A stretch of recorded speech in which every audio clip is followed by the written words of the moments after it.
매일매일의 삶을 살면서 누구나가 다 희구하는 바가 있습니다. 누구나가 다 좀 더 나은 삶을 위해서, 좀 더 나은 나를 위해서 어렵지만 한 걸음 두 걸음 걸어나가고 있죠. 그 중에서 이제 탁월한 성현들은 한결같이 하신 말씀들이 계세요. 뭔가 고통이 다 소멸된 경지가 있다. 고통이 다 녹아버리고 너희들 모두가 다 영원한 안락의 세계가 함께하는 그러한 자리가 있다. 그런 말씀을 꼭 하셨죠. 니르바나라거나 무슨 극락이라거나 천당이라거나 인간들은 또 유토피아란 말을 쓰기도 유토버스, 유토피아란 말을 쓰기도 하고요. 또 뭐 샹릴라니 뭐 태양의 도시니 이상향을 전부 다 그리고 있거든요. 다른 그런 성현들의 얘기는 놓아두고라도 불교에서는 니르바나란 말이 하거나 혹은 또 극락이라는 차원은 좀 다르지만 뭔가 우리가 사는 삶이 고통스러우니까 뭔가 이루려고 하면 구부듣거라. 항상 뭘 얻으려고 하면 잘 얻어지지 않아요. 마음대로 되지 않습니다. 그러니까 그것을 이루려면 항상 꼭 뭐가 들어가야 되는 거 아니? 시간도 들어가야 되고 노력도 들어가야 되고 정열도 들어가야 되고 의지가 있어야 되고 항상 그런 얘기 하잖아요. 시간은 금이다. 시간을 들여야지 뭔가 돈이 생기거든. 노력하지 않고. 그러니까 우리가 사는 세계는 부처님 나라는 몸과 마음이 전부 다 마음 먹은 대로 된다고 하는데 뭐 신통이란 말 쓰고 신변이란 말도 쓰고 그러니까 우리가 이 세상을 살면서 하는 말과 생각과 행동 같은 것들이 사실은 뭐냐면 끊임없는 고통을 연출하면서도 고통 속에서 뭔가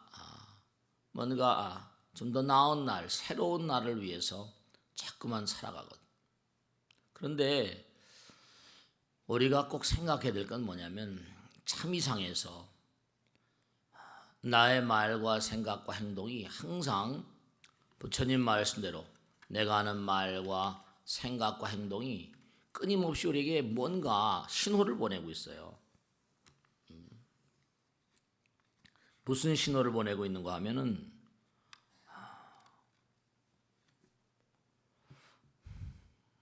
내가 하는 말이 긍정적이면은 상대방도 기분이 좋고 나도 기분이 좋은데 생각도 행동도 마찬가지야. 내가 하는 말이 문제가 있으면 상대방도 나도 기분이 나쁘죠. 생각도 마찬가지, 행동도 마찬가지.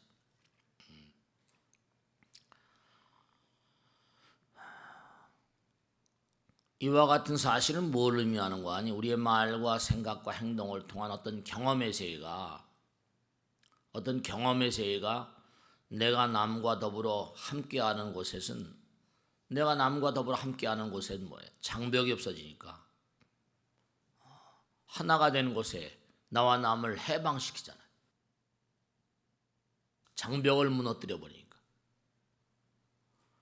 내가 상대방과 내가 하나 되는 생각을 하게 되면 장벽이 무너집니다. 장벽이 무너져요.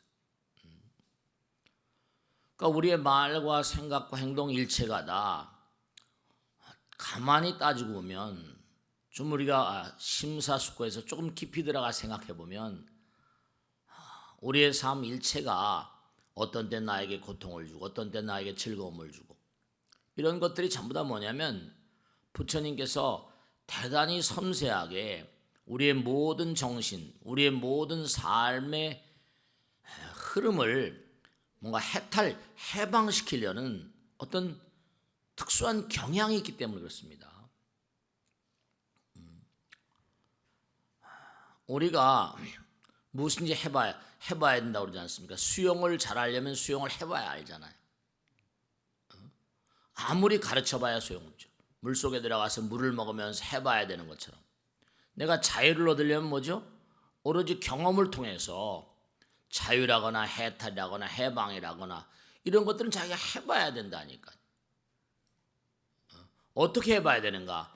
나와 남 사이에 말과 생각과 행동이 하나가 돼버리면 그와 나 사이에 해방, 그와 나 사이에 전혀 장애가 없잖아요. 무의 대비심, 무의심 내 뭐죠? 기비심. 그러니까 우리가 항상 고통을 느끼는 건 왜 고통을 느끼는 거 아니? 상대방과 나 사이, 어떤 대상과 나 사이에 뭔가 아니? 이게 장벽이 있음을 자꾸만 느끼니까 고통스러운 거죠. 여러 가지 문제가 자꾸만 생기고. 그러니까 이 광활한 우주는 특수한 경향이 있는데요. 우리 모두를 어떤 하나의 세계로 자꾸만 뭔가 나아가게 하려는 탁월한 어떤 그런 힘을 가지고 있습니다. 자꾸만 나아가게 하려고. 고통이라는 것 자체도 뭐냐면 우리가 사는 세계가 고통인데 그 고통이 전부 다 자기가 지은 바대로 왔다는 거 아니에요. 그러니까 지은 바대로 왔기 때문에 네가 탁월한 어떤 그런 세계, 우리가 고진멸도에도 나오는 거죠. 멸성지의 세계로 나가려면 도를 닦아야 된다고 해놓고 그 다음에 정견, 정사, 정어 모든 만상을 좀 이렇게 자세히 정확하게 바르게 부처님 가르침 따라 좀 봐라. 바르게 생각하라. 정견, 정사, 정어, 정업. 그러니까 항상 뭔가 이렇게 바르게 좀 그러면 당장 뭔가 아니 우리의 삶은 이 자리에서도 즐겁잖아요. 죽은 다음에 무슨 뭐 천당 가고 극락 가고 그런 게 아니라 니르바나라는 세계, 부처님의 세계라는 건 이 자리에서 내가 얼마든지 부처님 말씀을 실천함으로 인해서 즐거움이 항상 함께 할 수가 있다는 거예요. 그러니까 우리가 사는 인간의 조건, 사람들이 고통스럽다고 그럽니다. 고통스럽다, 힘들다. 그런데 물론 고통스럽고 힘들죠. 근데 가만히 따져보면요, 삶의 현상이 고통이지만 그 절망적인 건 아니잖아요. 절망적인 마음을 품고 자살하는 분들 계시지만 말이죠. 그러니까 우리의 경험 자체가 우리의 모든 것을 해방시키려고 하는 어떤 배려에서 펼쳐지고 있다. 내가 말을 긍정적으로 조심스럽게 누구에게나 말을 긍정적인 말을 하고 긍정적인 생각, 긍정적인 행동을 하게 돼. 긍정적인 행동을 하게 되면 내 마음이 즐거워지잖아요. 그런 룰 따라서 내가 자꾸만 살아가게 되면 나의 삶이 즐거워진다니까요. 물론 고통 중이지만 조금만 우리가 나의 말과 생각과 행동을 뭔가 조심스럽게 법 따라서 행하게 되면 우리의 삶은 당장 즐거워질 수 있어요. 진실입니다. 왜냐하면 우리의 말과 생각과 행동이 뭔가 상대방과 나 사이에 이제 이른바 말하면 우리가 지난번에 빙산의 얘기를 많이 했지만 독립적이고 이기적이고 이래버리면 상대방도 딱 그 자신의 이기적인 마음으로 장벽을 쳐버리니까 고통이 오는 거죠. 부부간에도 마찬가지고 부자지간에도 마찬가지예요. 형제 자매 누구나가 다 내 이기적인 마음을 딱 바탕으로 해서 말과 생각과 행동을 펼쳐버리면 당장 장벽이 내려와 버리거든요.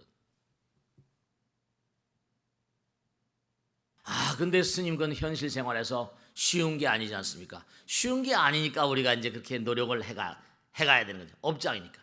우리가 예를 들어서 수행을 한다. 가만히 보세요.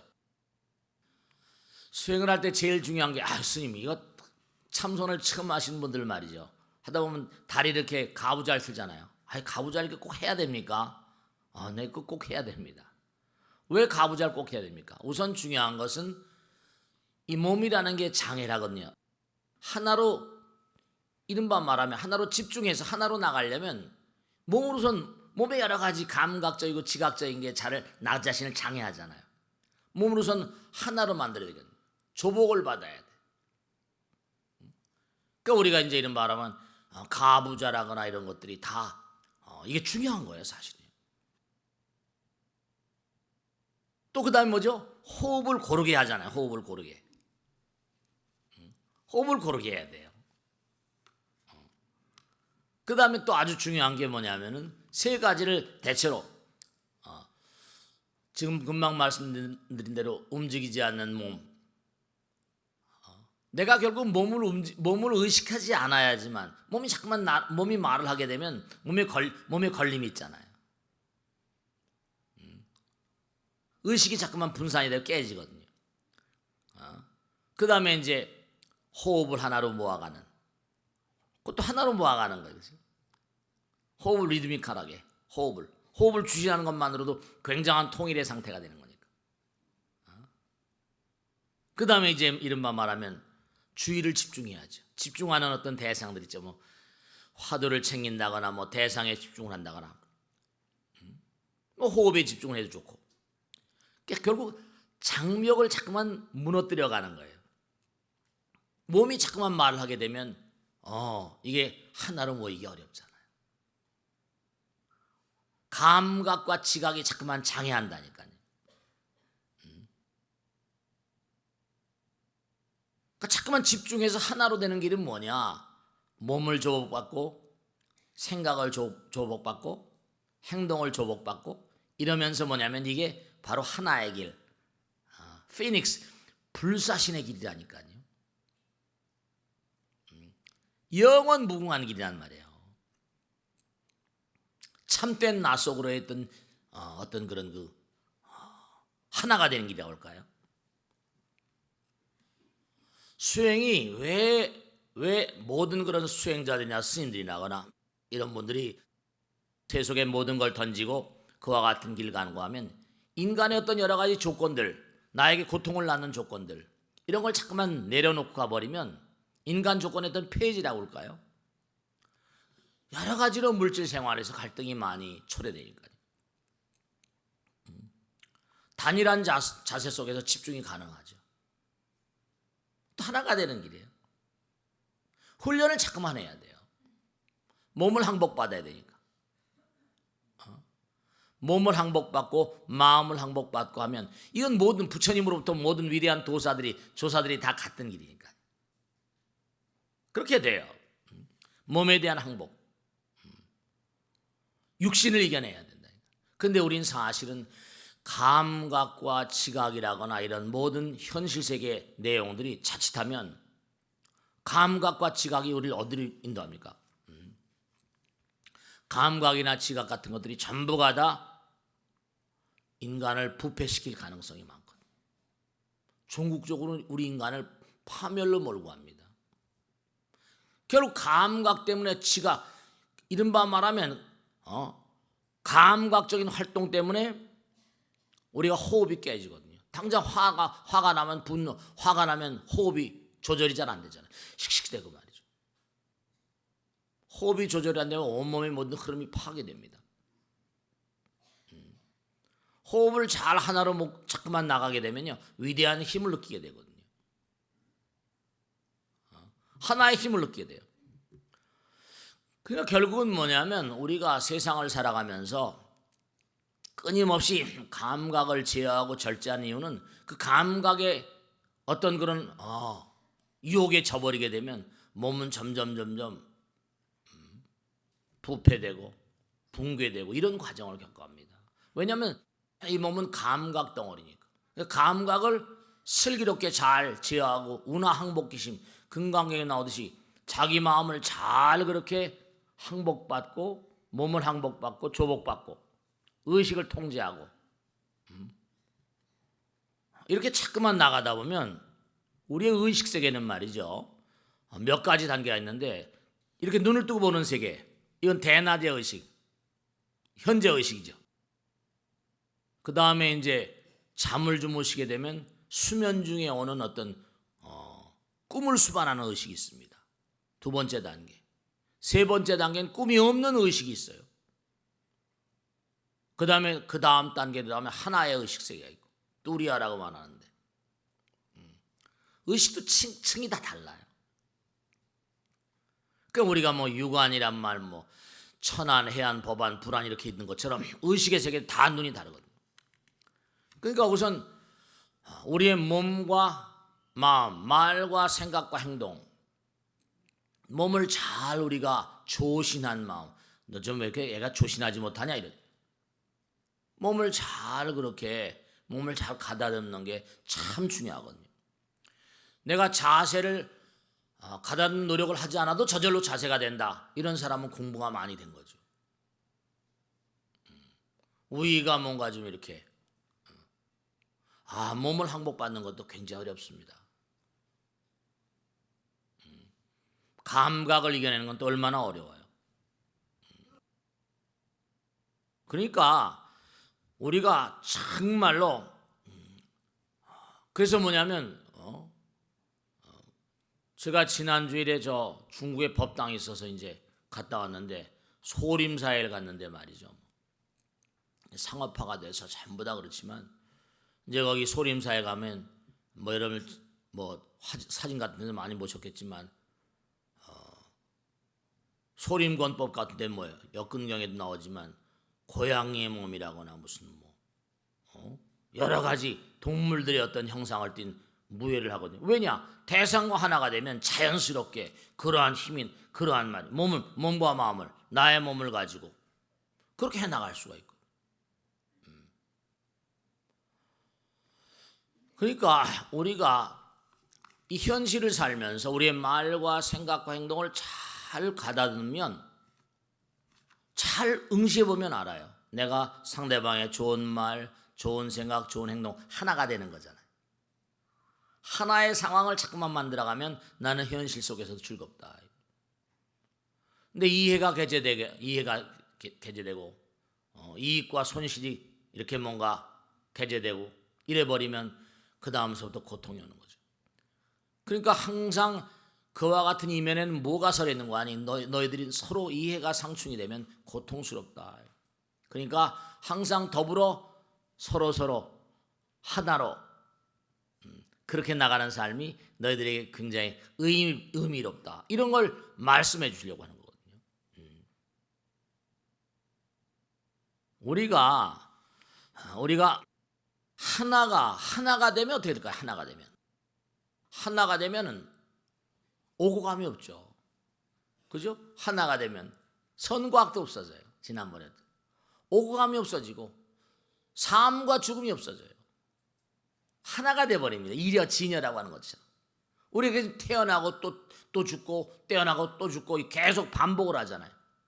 윤회란 말을 쓰기도 하고 결국 우리가 궁극적으로 부처님께서 우리에게 끊임없이 말과 생각과 행동을 통해서 내가 상대방에 이익되는 말, 상대방을 배려하는 말, 친절한 말 하면 서로 저절로 즐거워지고 내가 상대방을 해코지하거나 상대방의 괴로움과 아픔과 쓰라림을 주는 그런 말과 생각과 행동을 하면 너에겐 당장 고통이 닥쳐온다. 이런 걸 우리 현장에서 다 느낄 수 있어요. 현장에서 삶의 현장에서 금방금방 느낄 수 있잖아요. 근데 그런 배려를 조금만 이게 부처님의 배려구나. 우린 순간순간 전부가 다 이게 판가름이 나거든요. 근데 이게 만일에 은밀하게 마음의 계획적으로 의도를 가지고 아주 겉으로는 그렇지 않은 것처럼 해가지고 결국은 뭔가 아니 속임수를 쓴다거나 이렇게 되면 그 이제 상당히 무서운 업이 돼버리죠. 지금 당장 받진 않아요. 후에는 알게 되거든요. 그럼 어떻게 돼요? 그 사람 마음 가운데는 의도적인 거기 때문에 그건 뭐죠?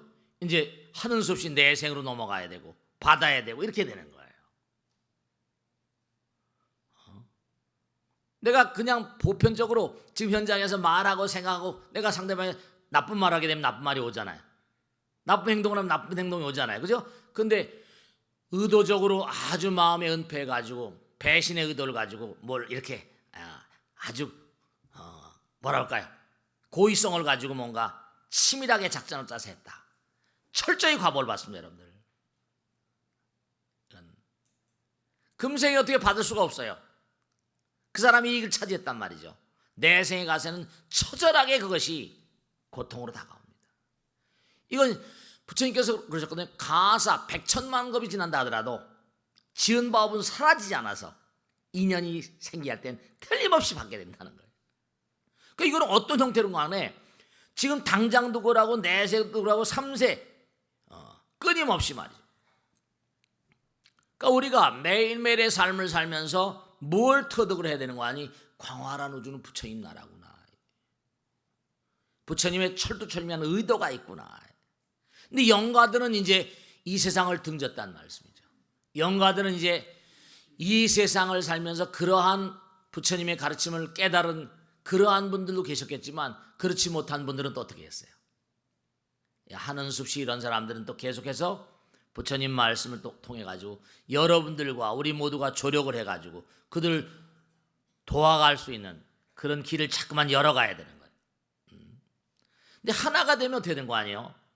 우리가 법성계에 나오죠. 법성원용 뭐라? 무이상. 제법부동 뭐라? 본래적. 부동이란 말을 써요. 움직이지 않아요. 하나입니다. 영원해요. 그 다음에 구례부동 명의불. 저 끝엔 부동이란 말 나오고.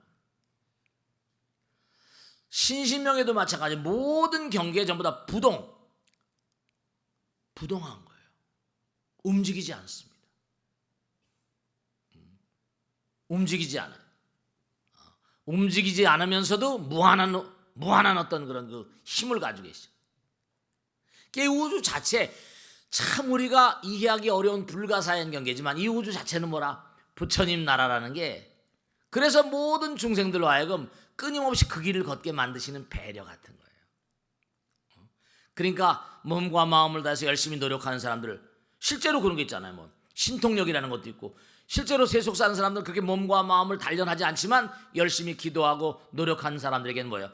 내가 이런 걸 원합니다. 부처님 몸과 마음을 다해서 열심히 기도합니다. 그럼 그럴 때 또 뭐가 내린다고 그래요? 가피라는 게 있는 가피. 가피와 영험이라는 게 실제로 있는 거거든요. 많은 분들이 체험하시잖아요. 실제로 가피가 있다니까. 이럴 수가. 체험해 보신 분들은 확실히 뭔가 마음 가운데 흔들리지 않는 어떤 그런 그 체가 쓴다니까. 정말 부처님께서 나를 이렇게 돌봐주시고 계시는구나. 그런 게 있어요. 그러니까 보통 사람들, 범부 중생들은요, 말과 생각과 행동할 때 무의식적으로 그냥 해버립니다. 근데 수행자적인 마음을 가지고 이렇게 부처님 말씀을 더불어 생활하는 분들은 어때요? 말과 생각과 행동에 이거 책임을 져야 되니까 좀 조심성스럽죠. 그 조심성이 강화돼야 됩니다. 조심성이 강화되시면 나의 삶에 평온이 오게 되죠. 내가 상대방에 말하는 것도 내가 이거 나의 이익을 깔고 이렇게 하는 건 좋은 일이 아니지 않는가. 스님 그렇게 하다 보면 직장 생활하거나 뭐 그럴 때 그게 그렇게 하기 어려운데요. 막 아랫 사람들이 뭐 윗 사람들이 막 그럴 때 아닙니다, 여러분들. 그렇지 않습니다. 절대로 그렇지 않습니다. 세월이 흘러가다 보면요. 그럼요. 어딜 가더라도 영원이라는 게 있잖아요. 뭐 금생에 당장 내가 거두려고 하면 뭐 고통스럽긴 하겠지만 몸과 마음을 갈고 닦으면 그렇잖아요. 우리가 항상 마음이 모든 게 근본이라고. 마음이 주인데 모든 일 시키는 것이기 때문에 여러분이 말과 생각과 행동을 무의식적으로 하지 말고 정말로 뭔가 깨어있는 마음으로 말과 생각과 행동을 하시면 당장 남편이 좋아하고 아들, 딸, 아내가 좋아하고 내가 상대방이 함부로 말하지 않는데 상대방도 그 사람에게 함부로 하기가 쉽지가 않죠. 분위기를 달리 만들어버립니다. 분위기를 달리 만들어버립니다. 그래야지 정말로 우리가 항상 명심하실 건 뭐냐면 우리가 고통이라는 것이 나에게 끊임없이 닥쳐온다. 그럴 때도 한번 관찰해 봐야 돼. 이 고통. 고통이 왜 이렇게 나에게 중첩돼서 중중무진으로 계속 열리는 것일까?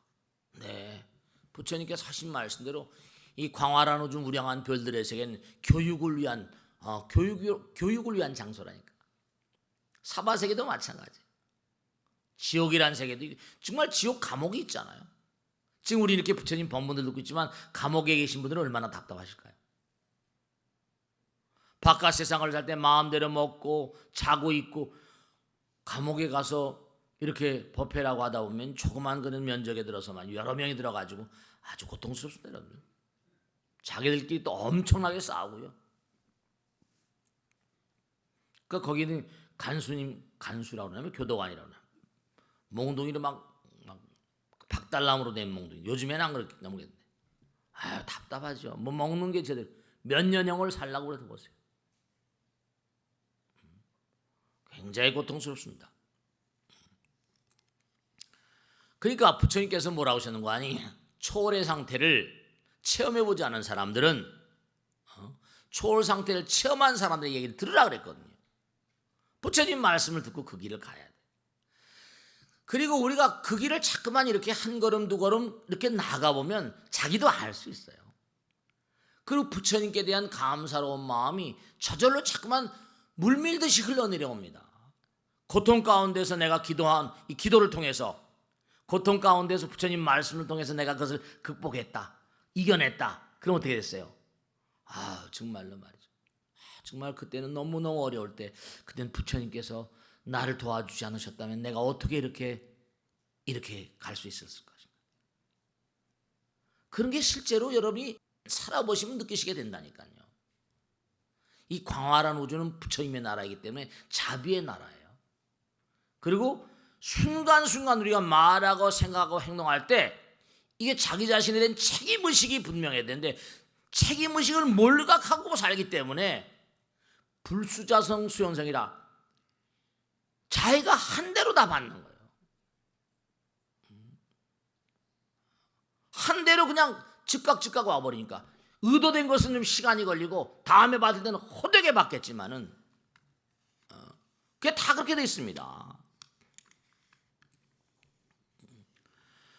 부처님 말씀대로 우리가 너희들이 사는 이 삶의 조건이라는 것은 대단히 고통스럽지만 절망적인 것은 절대로 아니다. 왜냐하면 너희들이 체험하는 모든 경험 자체가 너희들의 몸과 마음을 해방시키려는 부처님의 의지가 함께하기 때문이에요. 우리가 고통스러운 것도요, 고통이라고 하는 게 대단히 고통스럽고 절망적이지만, 그렇죠? 내가 상대방이 나쁘게 하면 고통스럽겠죠. 고통을 통해서 뭐죠? 배움이 있어야 되거든요. 근데 배움이 없단 말이야. 또 다른 고통이 오는 거죠. 그렇죠. 매를 쳤는데도 너 다음엔 다시 그러지 마 그랬거든요. 근데 어떻게 했어요? 다음에 또 그러면 또 자기 잘못을 알고 이거 내가 이렇게 하면은 엄마가 나를 매를 치는구나, 아버지가 나를 매를 치는구나, 알아서 이건 하지 말아야지 이렇게 되는데, 근데 또 다시 잘못하면 또 다시 매를 맞잖아요. 다음엔 너 예전에 그랬는데 또 잘못해서 가중 처벌을 받기도 하고. 그게 자꾸만 잘못한 것을 고통을 통해서 뭔가 배움이 있어야 되는데 이게 배움이 안 되니까 고통이 자꾸만 오고 지옥이라는 것도 있고 악이 축생이라는 게 있거든요. 좀 더 넌 열악한 상황에서 좀 고통을 더 철저히 겪어봐라. 사람으로 보더니 사람으로 제대로 못 사는구나. 너는 할 수 없다. 이렇게 되는 거예요. 징계를 가했는데도 불구하고 그 징계가 준 의미를 자기가 몰각해버린다. 깨닫지 못한다.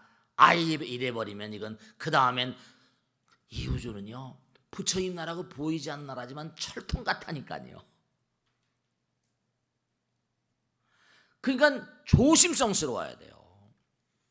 이 광활한 우주는 부처님 나라로 나아가도록 하게 하는 위대한 에너지가 끊임없이 그들을 몰아가는 탁월한 힘이 있습니다. 고통조차도 그런 거예요. 영가들도 자꾸만 이렇게 우리 유족들이 계속 제사를 올리고 법문을 들리고 계속 우란 분재라면서 끊임없이 나가는 이 의지를 읽어야 된다니까요. 그러니까 이걸 깨닫지 못하니까 계속해서 고통스러운 거예요. 그러니까 이기적인 마음, 이기의식과 우리가 잠재의식이란 말을 하잖아요. 현재의식과 잠재의식이라는 것은 스스로 자멸하려는 경향을 지닙니다. 왜냐? 이기적인 마음과 이기적인 마음으로 행하는 말과 생각과 행동은 자기가 먼저 고통을 가하거든요. 잠재의식이라는 건 뭔가 하니 밑에 잠재 있잖아요. 드러나면 사라져버리니까. 우리 마음 가운데 잠재의식, 지난번에 빙산 얘기했죠. 현재의식이고 잠재의식은 빙산과도 같다. 근데 바다에 떠 있는 건 녹아버리잖아요. 빙산도 언젠간 녹아야 안 녹아요. 요즘에 많이 녹아서 탈이라고 하지만 다 녹아버린다니까요. 잠재의식이라는 것 자체도 이게 이른바 말하면 자멸하려는 경향을 가지고 있습니다. 이것도 하나의 마음을 장애하는 거기 때문에 잠재의식이 왜 드러나지 않는가? 잠재의식 자체가 깨질 것이라는, 자멸할 것이라는 그 상황을 스스로 알기 때문에, 두려움 때문에 드러나지 않으려고 합니다. 그런데 슬슬 드러나면 다 사라져버려요.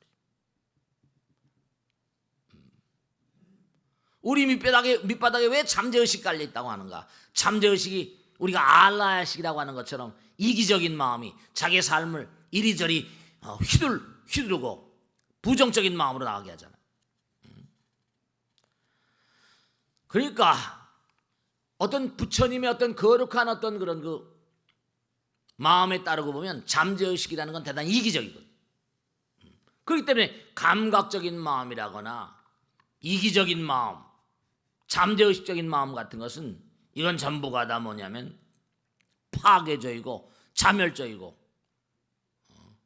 그렇게 흘러들어갈 수밖에 없어요. 그러니까 우리가 이렇게 끊임없이 공부를 하고 나면 이게 말씀이죠. 여러분들 이렇게 공부하는 게 굉장히 중요합니다. 여러분들 사실은 사후에 우리가 만약에 여기서 이렇게 공부를 하다 보면 매일매일의 말과 생각과 행동을 항상 단속을 하시잖아요. 그래도 근데 만일에 이런 공부가 없이 저 세상을 들어가 버렸다. 그 사후의 상태는 과연 뭐가 남아있을 것인가? 이제 이른바 말하면 여기선 그래도 이렇게 공부를 하니까 이게 그래 생각을 좀 심사숙고해야 되겠구나. 내 말과 생각과 행동을 좀 심사숙고해야겠구나. 이런 생각을 할 수도 있지만 이게 딱 떠나버리고 나면 사후에는 말이죠. 정말 이게 제대로 누가 공부를 가르쳐준 사람도 없고 안타까운 상태가 돼버려요. 그러니까 우리가 이 세상을 살면서 이 세상을 통찰력 깊게 바라보지 않는 한 해방은 없습니다. 해탈은 없습니다. 아무리 왕우장상이고 재벌이고 세상 없어도 말이죠. 희대의 재벌 그런 분들도 쓰러지면 뭐 심장이나 뇌 혈관이 터져버리면 그냥 인사불성이에요. 도리가 없잖아요.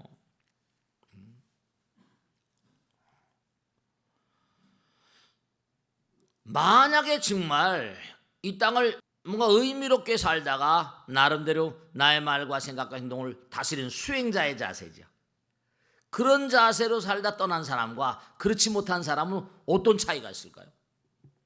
이건 대단히 큰 차이가 있어요, 여러분들. 심각한 차이가 있습니다. 이 땅을 등지더라도 뭔가 공부했던 그 양상이 그대로 전개되는구나. 몸과 마음 가운데 배 있는 사람은 그 길 따라 척척척척 가겠죠. 근데 이게 제대로 못 가게 되면 길을 몰라서 깜깜해버리면 이게 갈 길을 몰라 하니까 우란 문제니 예수제니 지장제니 관음제니 이게 다 그래서 이게 필요한 거라니까. 우리의 정성을 다하는데 우리의 마음을 그들이 얼마나 전달받을 수, 우리가 얼마나 전달하고 그들이 얼마나 수용할 수 있을까? 그것도 공부가 돼야지 수용이 되잖아요. 공부가 안 되면 영혼들이 수용을 하겠습니까? 지금 이 세상을 살았는데 왜 이렇게 말귀를 못 따라듣냐? 왜 이렇게 말이 안 통하냐? 지금도 이게 소통이 안 된다고 막 그런 얘기 해야 해요. 부부가 같이 살면서도 이 말이 안 통하는 무슨 회사 직원들끼리도 서로 말이 안 통하는 말이죠. 그러니까 우리가 자꾸만 이 세상의 이기적인 마음을 자꾸만 내려놓지 않으면 우리에게 해방은 없어요. 해탈은 없습니다. 이게 왜 문제가 되는 거 아니? 육신은 왜 고통스러운 거 아니? 육신은 고통을 자꾸만 자아낸 장소이기 때문에. 육신은 자꾸만 나의 고통을 가져다 줘요. 먹지 못하고 입지 못하고 뭔가 느끼지 못하고 즐기지 못하면 끊임없이 감각과 지각의 대상 그런 것들은 이런 건 왜 고통이냐? 왜냐하면 자꾸만 우리를 고통의 세계로 인도하기 때문에. 쾌락 그 자체도 왜 괴로움인가? 왜냐하면 쾌락 뒤에는 꼭 허탈과 고통이 따라갑니다. 쾌락 뒤에는 꼭 괴로움이 따라가기 때문에. 그래서 부처님께서 우리의 말과 생각과 행동 가운데 상대방의 좋은 말, 좋은 생각, 좋은 행동을 하게 되면 꼭 우리에게 즐거움이 오고, 상대방의 부정적인 말, 생각과 행동을 하면 꼭 부정적인 결과가 오는 이유는 뭘까? 우리를 끊임없이 뭐죠? 궁극적으로 고통이 해방된 세계로 이끌어 가시기 위한 배려니까 지금도 부처님께서는 우리에게 끊임없이 부처님의 힘을 끊임없이 펼쳐 보이고 계시거든요. 실제로 그렇잖아요. 내가 남에게 좋은 행동에 당장 내가 남에게 뭔가 한 푼이라도 보시하게 되고 한 푼이라도 뭔가 이렇게 남에게 뭔가 도움을 주고 그러면 내 마음이 즐거운 건 당연하잖아요. 그렇습니까? 그렇습니까? 그럼요. 나의 말과 생각과 행동의 이면에 부처님의 힘이 작용한다는 의식을 항상 가지고 사셔야 돼요. 정말로. 우리 마음 가운데 그러니까 항상 부처님 계시다고 그러잖아요.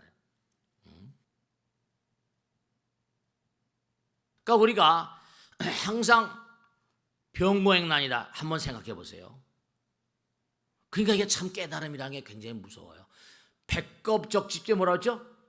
일념돈탕진. 참 이건 무서운 건데요. 지난번에도 언젠가 질문을 누가 해서 답변을 드린 적이 있는데 너무너무 고통스러워요. 정말 병고행난이 정말로 뭔가하니 정말 고통스러운 그런 상황이 있거든요. 아 정말 불치의 병이에요. 그런데 참 무서운 게 실제로 난치병, 불치병인데 고통스럽다고 생각하면 고통이 멈추지 않는데요. 아 이게 무언가 부처님께서 이 광활한 우주의 의지가 나의 고통을 뭔고하니 탕감시키려고 하는 어떤 배려의 소산이구나. 고통조차도 질병조차도 재앙조차도 그조차도 뭔고하니 내 중요한 겁니다. 정말로 그것을 나의 탕감을 위한 선물로 받아들이는 순간 어떻게 되는 거 아니요? 이 우주 대우주 의지가 목적을 다하는 겁니다. 그들에게 그 고통을 주면서 이 고통의 의미를 알라. 이렇게 고통을 주시는 거거든요. 내가 그 고통의 의미를 깨달아서 아 이게 내가 뭔가 과거생에 부정적인 어떤 행위로 말로 행동으로 인해서 부정적인 행위에 대한 응보구나. 내가 정말 고통스럽지만 즐거운 마음으로 받아야겠는 거구나. 이렇게 되면 그 부처님의 의지가 순간 뭐죠? 목적을 달성한 거예요. 실제로 그런 분들이 한두 분 아닙니다. 제가 꼭 그런 병에 걸려서 고통받는 분들한테 그런 얘기하니까 그렇게 생각하는 순간서부터 병은 완화되기 시작합니다. 굉장히 완화의 속도 빨라버립니다.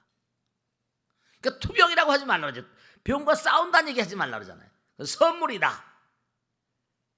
이건 나를 이 질병으로부터 뭔고하니 이 질병이라는 게 과거의 어떤 죄의 굴레로부터 나를 해방시키려는 그런 배려구나 아는 순간서부터 고통은 고통이길 포기해버립니다. 어떤 고통도 말씀이죠. 정말 해탈의 의미를 해석해버리면 그러니까 100겁 동안 쌓인 죄라 하더라도 1년 돈탄진 그래요. 100겁적집제, 1년 돈탕진, 여화분고초, 멸진부유요. 참여하는 한순간에 뭐죠? 사라진다는 걸 사람들이 잘 못 믿어요. 100겁도 죄무자성인데 죄무자성 종심기 그 다음에 나오죠. 심양멸시정 그거 다 연결되는 거예요. 죄라는 게 뭐가 있냐? 네가 한 생각 깨달아버리면 죄조차도 깨달음으로 뭔가 사라져버리는 것인데 죄는 무자성이다. 실다움이 없다.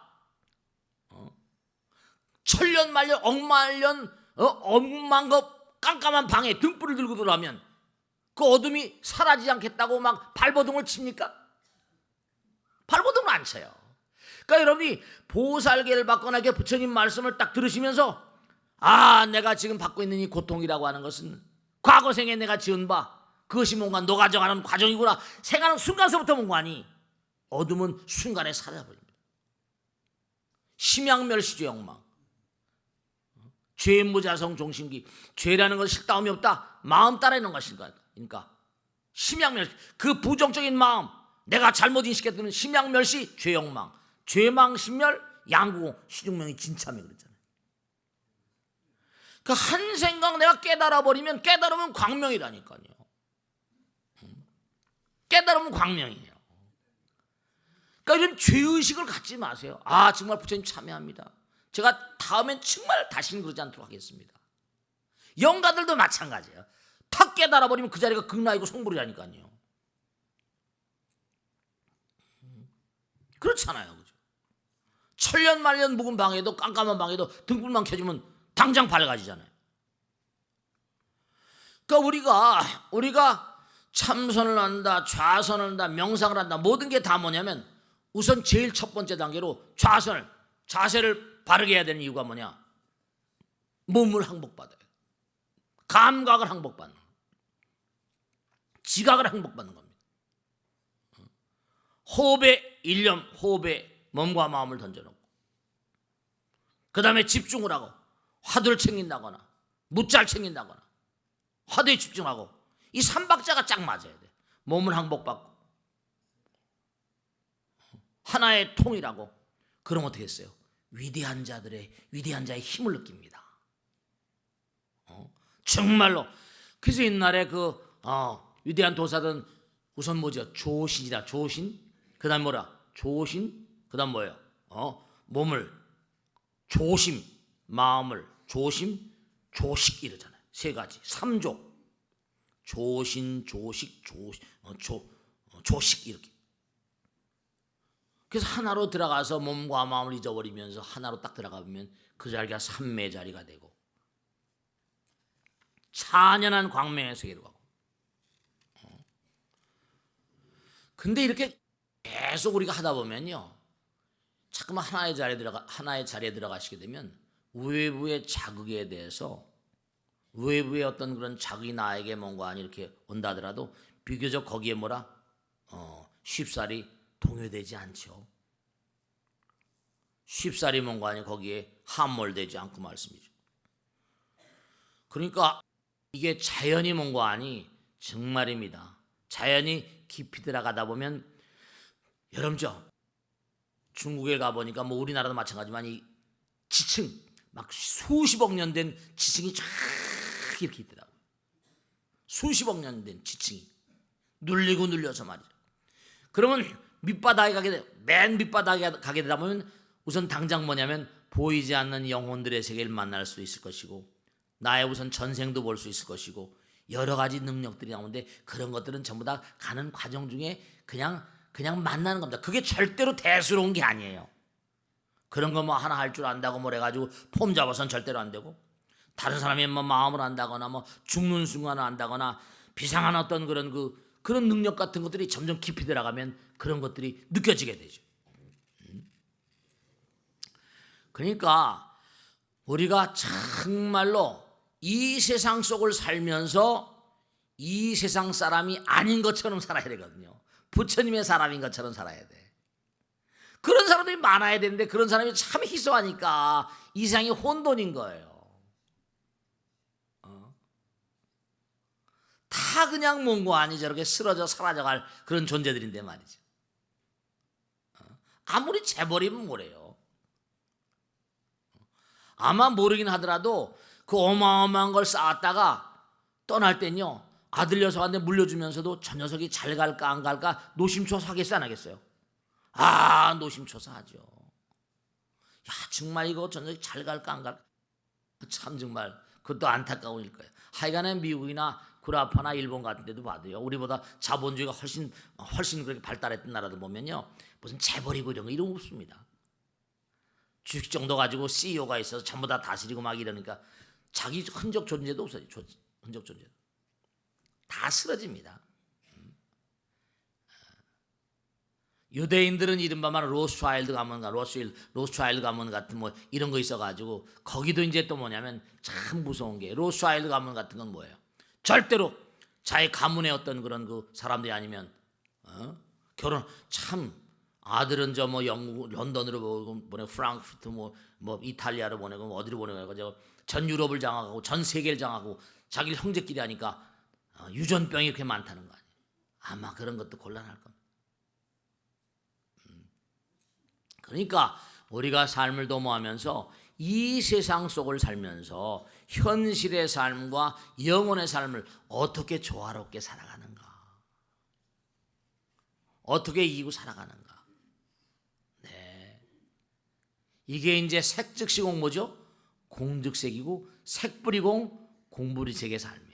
그러니까 영혼들의 세계와 참된 깨달음의 세계, 삼매의 세계와 참된 각성 상태를 잘 이걸 조화를 이루고 살아가는 것이 우리의 삶의 가장 중요한 것이고, 정말로 이게 우리가 6개의 어떤 수행 방법, 색계의 수행 방법, 초선, 2선, 3선, 4선, 그 다음에 공처천, 식처천, 무소처천, 비상, 비비상 처천 해가지고 수행의 단계가 부처님께는 4선 8장이 다 나와 있어요. 차근차근 다 나와 있습니다. 이런 경계를, 이 교과서처럼 나와 있거든요.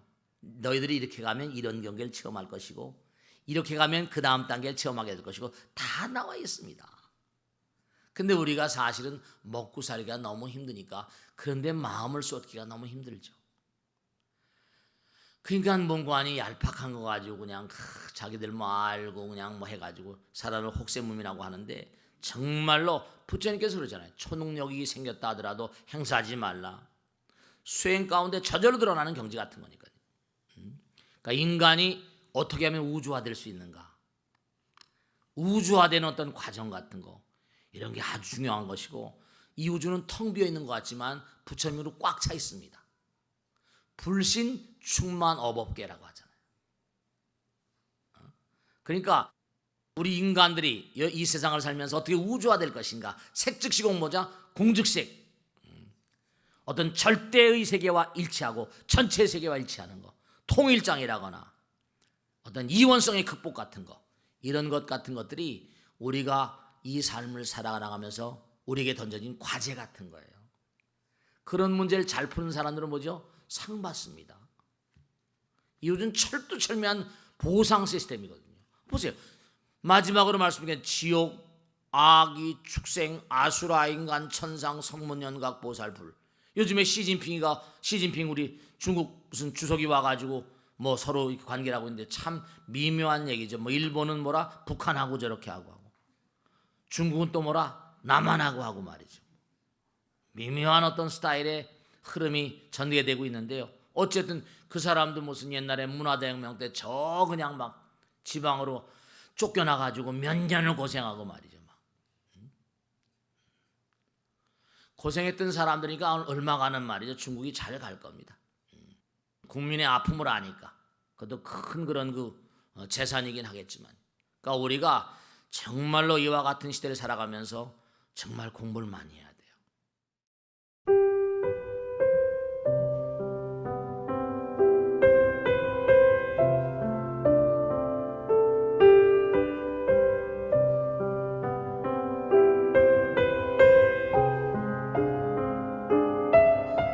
불자 여러분 안녕하십니까? 능인선원장 지광입니다.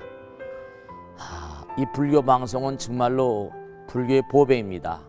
부처님의 거룩한 뜻이 무엇입니까? 부처님의 가르침을 세상에 퍼뜨린 거 아니겠습니까? 불교를 정말로 한 차원 업그레이드 시키고 한국 불자들의 신심을 한 차원 더 장양시키기 위해서는 여러 불자님들의 정말 도움이 필요합니다.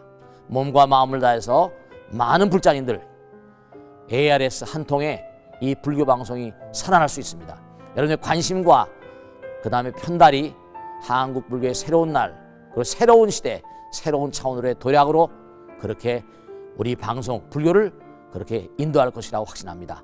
감사합니다. ARS에 많은 관심 부탁드립니다. 감사드립니다.